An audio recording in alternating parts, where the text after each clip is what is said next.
mga magagandang tanawin,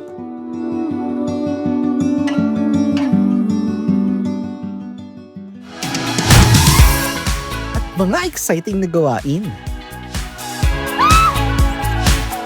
Ito lang naman ang naghihintay sa inyo sa Highland Paradise sa puso ng Mindanao.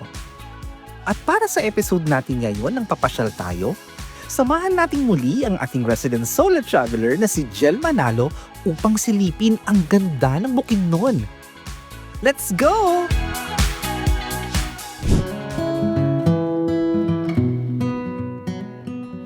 Hindi biro ang mag-solo tripping, pero buti na lang, madali lang maglakbay papuntang Bukidnon.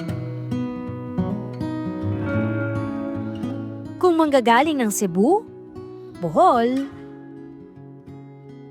Iloilo, o Bacolod, pwedeng sumakay ng barko patungo sa pantalan ng Cagayan de Oro.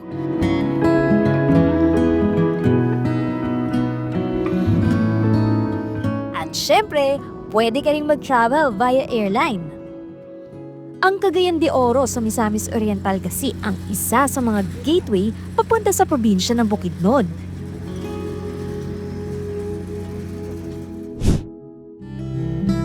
At dahil nandito na rin tayo sa Misamis Oriental, nag-side trip na muna ako sa Halsili Hill Garden Resort sa munisipalidad ng Sugbong, Cogon.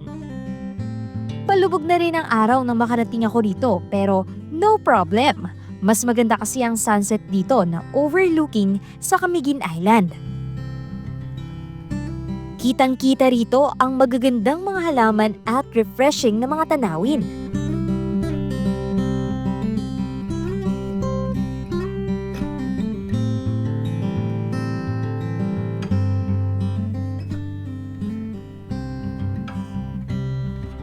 Pwede ka ring magkape at magmuni-muni sa Cafe Maria habang nakatitig lang sa view.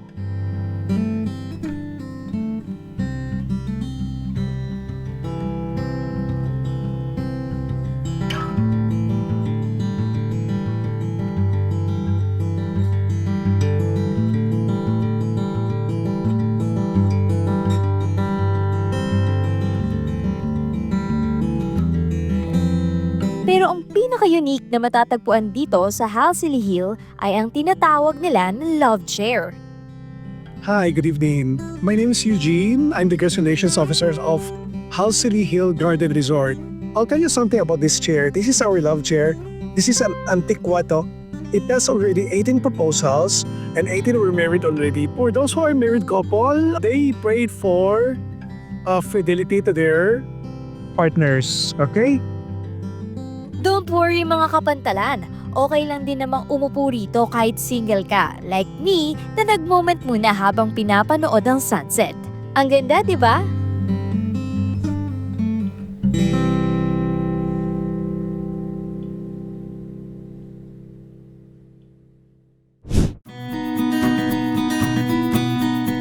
Pagkatapos ng aking maikling side trip, nagpunta na nga ako sa Highland Paradise ng Mindanao, ang Bukidnon.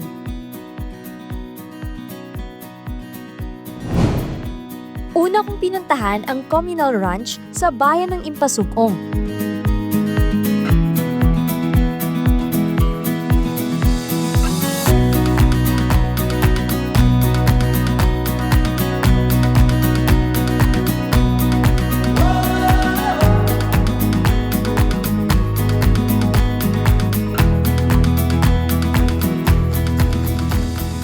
Perfect ang communal ranch kung gusto mong makita ang mga bulubundukin at mag-reconnect with nature.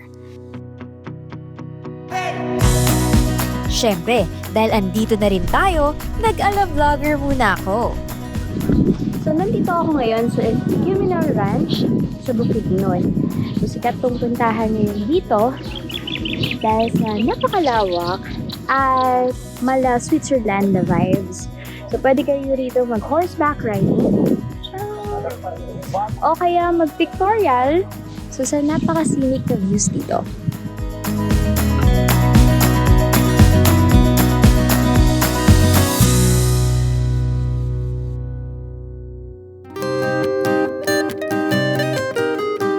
Sa Sa halagang 250 pesos, pwede mo nang malibot ang isang bahagi ng rancho sa loob ng 20 minutes. May personal ka pang tour guide na pwedeng kumuha ng mga Instagrammable na picture. Wow, wow, wow! Hindi pwedeng hindi ko yan susubukan. Sa lawak at ganda ng communal ranch, huwag tasawa ka sa paggagala.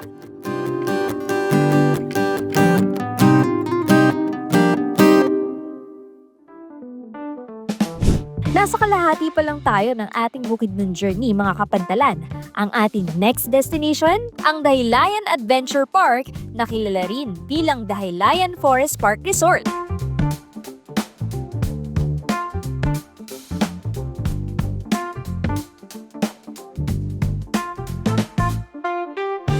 Nature feels din ang vibe dito. Pero, may twist. Iba't iba kasing mga gawain ang pwede mong pagkaabalahan dito sa Dahilayan. Talaga namang welcome na welcome ka sa Mindanao's favorite extreme playground. Perfect ito for solo travelers. Perfect din pang pamilya. Sa halagang 800 pesos per person, makaka-avail ka na ng ride package kung saan 5 exciting na mga aktibidad na ang pwede mong gawin. Kasama na dyan ang Forest Luge, Hanging Bridge,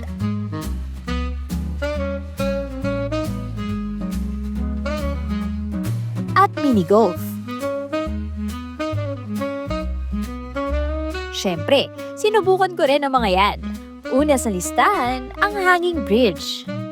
Mula dito sa Hanging Bridge, makikita yung iba't ibang part ng Dahilayan Forest Park, gaya ng bumper boat, tapos yung buggy ATV, at makikita nyo rin yung mga shuttle na nagdadala sa mga guests sa iba't ibang part dito sa Dahilayan. Dahil napakalaki nga nito, kailangan mag-shuttle ng mga guests papunta dun sa iba't ibang rides at saka part ng Dahilayan Forest Park. Ngayon, papunta ako sa Luge Park. So mula dun sa main entrance, itong Hanging Bridge, yung nagdudugtong dun sa Luge Park. Tara! Sumakay din ako sa Forest Luge.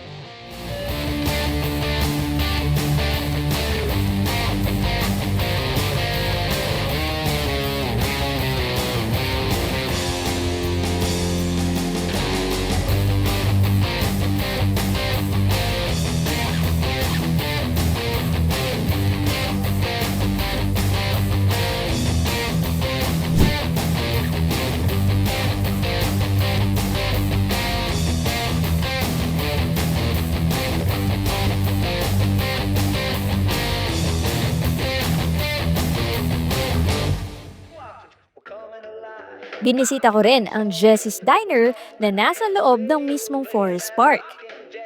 Mula sa mga vintage car hanggang sa disenyo ng mismong gusali, aakalain mong bumalik ka sa 1950s. Ain't no flip gonna steal our day. The windows fog and the speakers pop, dancing our own a backseat bop.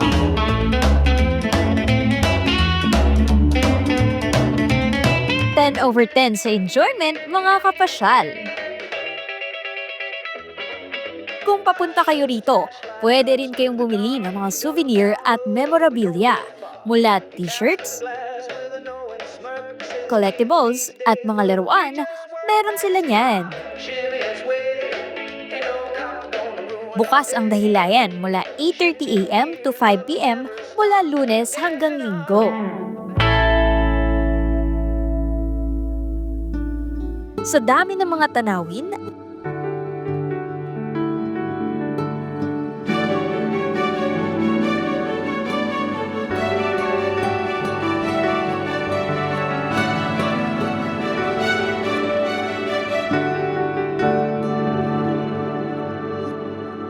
at nakakatuwang gawain,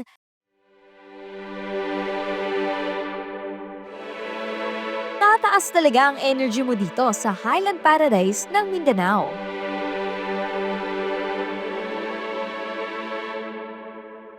Kaya ano pang hinihintay nyo? Pasyal na tayo!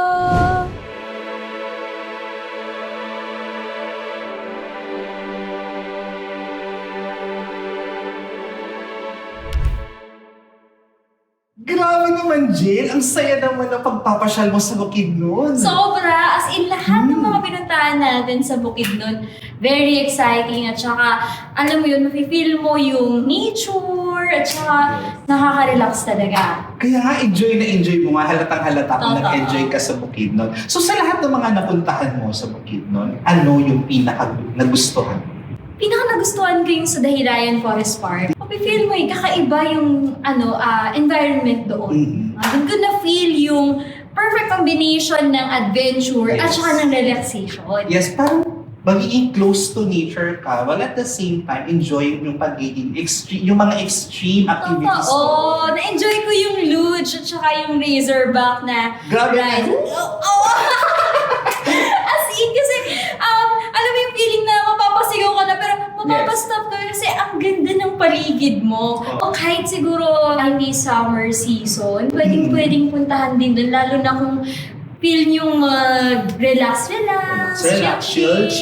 Oo. Ano yung mga dapat tandaan ng ating mga kapasyal pag pupunta sila sa Bukidnon? Number one, kapag pupunta kayo doon, wear comfy clothes. Kasi minsan may mga pagkakataon lumalamig yung panahon sa isang araw. May init, biglang malamig. Lalo na sa mga tito, Yung mga lamigin natin mga titas dyan. Oo. So yung start sa comfy clothes, tapos dala kayo ng siguro kahit team jacket, ganyan. Tapos pangalawa, planuhin yung maigi yung itinerary ninyo. Di ba lagi naman kahit sa ibang mga travel natin, kailangan planado yung itinerary. Pero dito, kailangan mas plan. Mas planado para sulit yung bawat activities. Oo. Malalayo ba yung mga location? Yun, medyo may kalayuan yung yes. different locations. Actually, parang 1 to 2 hours away. Pero very sulit talaga pag pinuntahan ninyo yung... Tapos yung pangatlo pala na tip natin, kung pupunta kayo sa Bukidnon, yung pakiingatan, yung kalikasan, respetuhin natin, no? Huwag tayong magkakalat. At syempre, yung mga lokal din. Tama, yung mga kapasyal naman natin, alam naman natin, environmental conscious. Totoo. So, dapat po habang namamasyal tayo at ini-enjoy yung mga paligid, dapat iniingatan din natin ang ating kalikasan. So, eto, yung 1 million question ng ating mga kapasyal, madali lang bang pumunta? Oo, Neil. Sobrang accessible yung mga destination na pinakita natin sa episode natin ngayon. Kasi kung manggagaling kayo sa iba't ibang parte ng ating bansa, pagdating ninyo sa Cagayan de Oro Port, ayan, meron na mga masasakyan dito na mga private vehicle, bus at van papunta dun sa mga destination natin. Oh, I see. So, napaka-accessible na pala ng Bukidnon. At ano kaya yung pinakamalapit na port dyan para sa mga kapasyal natin na babiyahe sa mga pantalan natin? Ayun, yung ating Port of Cagayan de Oro na very modern. No? Pag pumunta ka doon, ibang level talaga yung pantalan natin. Oh. So, napaka-modern na ng ating mga pantalan. So, for sure, convenient na yung biyahe mo dyan. Totoo. At ayan nga mga kapasyal, sadyang napakarami na ngang lugar at destinasyon ang pwede nating puntahan sa tulong ng ating mga patalan sa buong bansa. At kabilang na dyan ang Bukidnon. Kaya naman, abangan ang mga lugar na susunod nating pupuntahan dito lang sa Papasyal Tayo. Paalam!